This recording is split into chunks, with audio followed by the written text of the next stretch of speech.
Buongiorno ragazzi, buongiorno. Oggi grazie a Farmotor, concessionaria Moto Guzzi Genova in Corso Europa, vi ricordo, andate a trovarli. Ci troviamo alla guida della nuova V85 2024 e allora partiamo.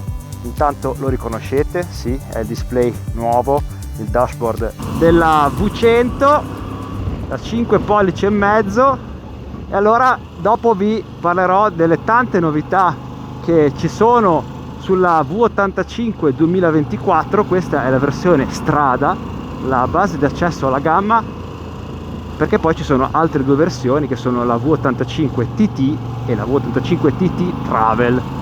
Si parte da 12.500 euro e allora andiamo a provare già in mappa sport questo aste bilancieri a fasatura variabile. E vi ho già detto la prima novità del 2024, ovvero per rientrare nella normativa Euro 5 Plus o Plus, il bicilindrico ad aste e bilancieri cambia fase a 6.500 giri, che è stata proprio rivista tanto questa V85. Me ne sono dovute un po' leggere bene nel dettaglio, perché appunto come vedete non sono poche, non si limita soltanto alla fasatura variabile e anche altri dettagli al motore. Non ho letto e io ovviamente non ho cartelle stampa. Vediamo com'è l'agilità, che sapete che l'agilità, io adesso le sto provando, le ho provate a distanza, l'agilità mi sembra forse anche superiore alla, ma non me ne sono accorto in questa curva, ma prima già mi sembra forse superiore anche alla Stelvio. La Stelvio mi sembra un po' più macchinosa, e invece vi stavo raccontando di un dettaglio, parlando del motore, che sembrerebbe non sia variato, ma io lo sento migliore. Il cambio io lo trovo, questo non ha quick shift, io il cambio lo trovo migliore rispetto alla V85, soprattutto oltre a degli innesti più precisi e anche, diciamo, il leveraggio, la leva è più corta, lo trovo più preciso, più veloce mi sembra. Poi inoltre non fa quel sobbalzo quando mettete la prima, non l'ha fatto. Questa V85, se c'è una cosa che sa fare, è far divertire. E adesso noi obiettivamente il regime di cambio fasatura a 6.500, per quanto ne ha sotto, verrebbe anche da dire che, guardate l'erba com'è alta, che si fa fatica anche a raggiungere, perché comunque verrebbe da cambiare prima. E l'intuitività e la maneggevolezza di questa moto sono un qualcosa veramente che vi lascia di stucco se la provate.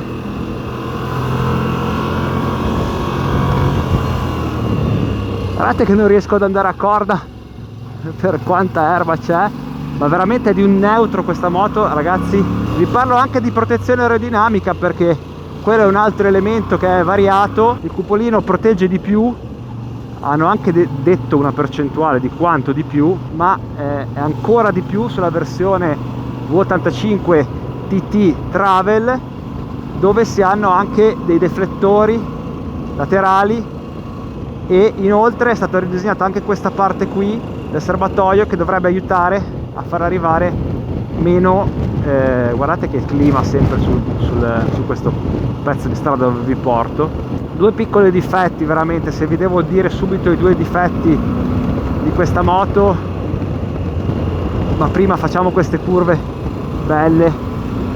Ha due difetti questa moto, in questa versione, che non aveva probabilmente l'altra versione.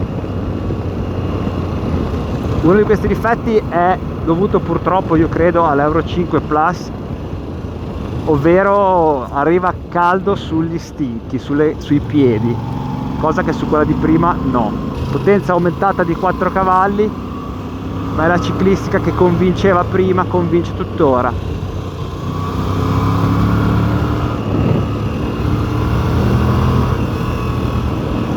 Il secondo difetto che ha la V85 sono gli ammortizzatori posteriori, che se sono regolabili sulle altre versioni, su questa versione non sono regolabili. Non so dirvi se cambierebbe qualcosa a livello di qualità. Sono secchi, sono un po' secchi, questo è il difetto che le trovo. Il cambio meno, vediamo, regime minimo in sesta marcia, 50 all'ora, 60, 55, 60 senza problemi.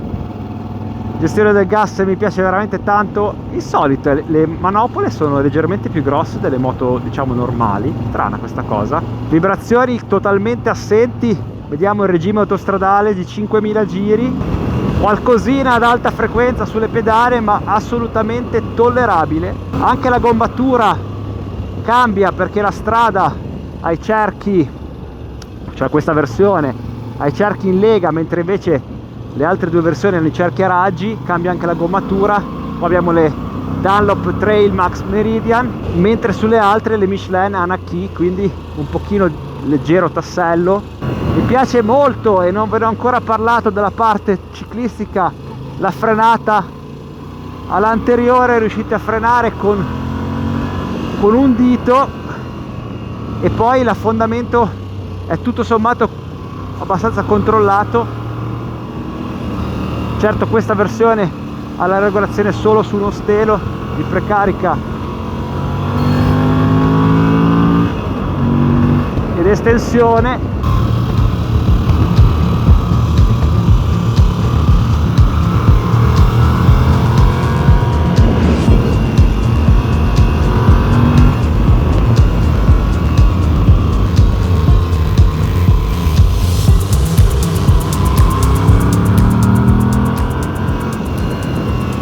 Molto bella anche la sella, mi piace tanto, è molto comoda, ci si muove liberamente in sella, si arretra, lo schiumato è moderatamente sostenuto ma comodo, è ben studiato. La posizione di guida mi piace tantissimo di questa moto, è leggermente di una taglia, di una mezza taglia meno rispetto alle Maxi Enduro a cui siamo abituati. Si tocca bene a terra, le pedane sono a una giusta distanza fra di loro, e il serbatoio, la zona di calzata è bella stretta, il serbatoio si cinge bene, e il peso questa è 2,28, 2,26, 2,28 col pieno, è la più leggera ovviamente, vuoi per i cerchi, vuoi perché mancano un po' di parti tipo paramani, il cupolino è un po' più piccolo, non ha il puntalino, quindi è diciamo leggermente più leggera. Credo che la travel sia presa anche con il peso, con le borse laterali, quindi chiaramente potete toglierci un po' di peso anche in quella. La frizione è molto morbida, il comando del gas in ride by wire, e grazie alla piattaforma inerziale che c'è quest'anno mi piace molto come si riesce a giocare con il gas e l'equilibrio statico. È veramente dolce e bilanciata, ragazzi, è fra le moto più bilanciate che voi potete trovare. Il cambio ho visto prima in un pezzo dove l'ho tenuto un po' più alto di giri, perde un po' di velocità quando si raggiungono i regimi superiori, ma questo fa parte del quadro generale di cui vi parlavo, cioè che questa moto non è fatta per certi tipi di andature. Invece guardate, vedete, ho buttato giù 2 marce e queste andature tranquille, è molto preciso. E ragazzi, è di una neutralità, di una velocità, non di una velocità, di una plasticità nella discesa in piega veramente bellissimo. Brava Moto Guzzi. Si riesce anche a dare un buon carico sulle pedane volendo, perché comunque sono in una posizione azzeccata.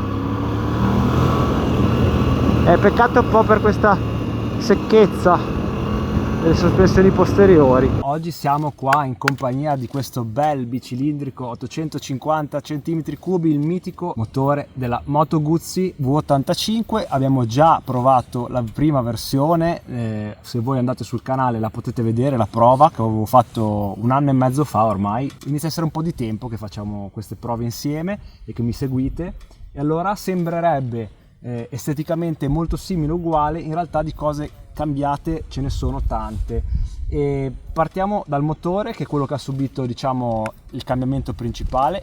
Ma prima voglio sottolineare che questa prova è resa possibile grazie al concessionario Moto Guzzi Genova. Andate da Farmotor in Corso Europa e chiedete a Riccardo di provare questa moto o da altre, ditegli che avete visto i miei video e che vi ha incuriosito questa moto, perché adesso non so se avete già visto l'onboard, la V85 ha proprio un angolino speciale nel mio cuore. Mi chiederete voi perché è Moto Guzzi, ma è anche Aprilia, soprattutto nella ciclistica sembra proprio di guidare un Aprilia. Voi la guidate, fate le prime curve e avete subito, come si dice, la moto in mano. Il motore quest'anno è cambiato perché sembrerebbe impossibile che questo motore ad aste e bilancieri sia ancora qua fra noi, ma cosa hanno fatto? Gli hanno messo la fasatura variabile. Adesso questo non è un canale tecnico e quindi io spiegherò come se lo spiegassi a un bambino, e ve lo spiegherò proprio così, anche perché non lo so così nel dettaglio, non sono un ingegnere meccanico. Vi spiego che cosa hanno fatto. Praticamente la fasatura variabile che ha questo motore è simile a un cambio CVT, quindi praticamente ci sono la fasatura come varia. Che cosa significa questa cosa? Quando uno dice fasatura variabile magari non tutti lo sanno, e io spero di riuscire più o meno a farvelo capire. C'è un grosso disco che dentro ha delle sfere. Queste sfere sono tenute verso la parte centrale del disco da delle molle. Queste molle hanno chiaramente una forza di contrasto che viene vinta quando l'albero motore fa girare questo disco, e le molle così si spostano verso l'esterno.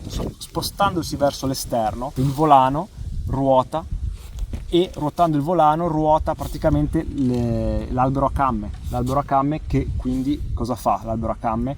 Girando ha dei profili che sono, se voi guardate il profilo, un albero a camme, se l'avete mai visto, ha dei profili diciamo un po' ovali, ruotano di 7 gradi, in questo caso la fasatura variabile di 7 gradi, questo avviene oltre i 6500 giri.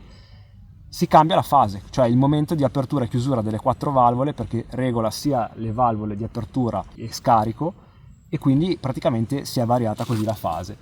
Questo serve per dare anche quei cavallini in più, ma non si ferma qua, perché è arrivata anche con l'Euro 5 Plus un sensore di detonazione che migliora la gestione degli anticipi, e quindi praticamente una regolarità di funzionamento che dovrebbe essere migliore.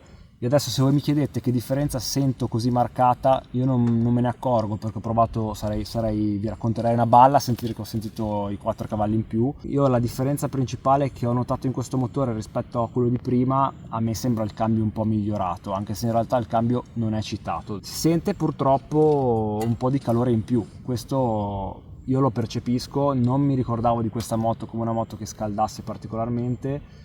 Quella che ho provato io era già l'Euro 5, non era in realtà l'Euro 4, ma io sento che da questa zona qui proviene più calore rispetto a prima. La potenza è passata da 76 a 80 cavalli, ve l'ho già detto, da 3500 giri voi avete già il 90% di coppia, ed è proprio per questo che nell'onboard voi non mi avete mai visto superare, se non per la curiosità di sentire se notavo qualche guizzo in più, dato da un allungo un po' superiore rispetto a prima, ma già tende abbastanza a plafonare questo motore, perché non è un motore da tirargli il collo, non è un motore che gira alto di suo, è un motore che quando voi cambiate a 5000 già ce ne cresce. È arrivato anche dalla parte elettronica, è arrivata la piattaforma inerziale, e quindi avete l'ABS cornering, cosa che prima non avevate. Le mappature sono 3, Rain, Road e Sport. I dischi sono da 320, mi piacciono tanto, mi piace molto la frenata sia l'anteriore che al posteriore, si frena con un dito, la frizione è morbidissima. Questa è la versione più leggera, perché come vi dicevo nell'onboard avete cerchi in lega e avete puntale non c'è, è un po' più semplice rispetto alla versione TT e la versione Travel, che hanno anche verniciature bicolore, cambiano anche la gommatura. Qua abbiamo Meridian, quindi un po' più stradali. Invece sulla TT e sulla TT Travel abbiamo pneumatici tassellati, che sono i Michelin Anaki, tassellati semplici. Sulla Travel il serbatoio da 23 litri, oltre 400 km di autonomia. Il parabrezza è maggiorato su questa versione del 22%, sulla versione Travel è ancora più grande, e ci sono anche, come vi ho detto, i deflettori qua. È cambiata, adesso ve la faccio vedere, è cambiata anche questa zona che serve per far arrivare meno turbolenze. Infatti vedete che qua c'è una fessura proprio. Sulla Travel vediamo le borse laterali sono di serie da 37-27 litri, e le manopole e la sella sono riscaldate. Vedete, intanto vi faccio vedere, vi mostro la regolazione brevettata del cupolino, abbastanza semplice, un po' duro probabilmente perché è nuovo.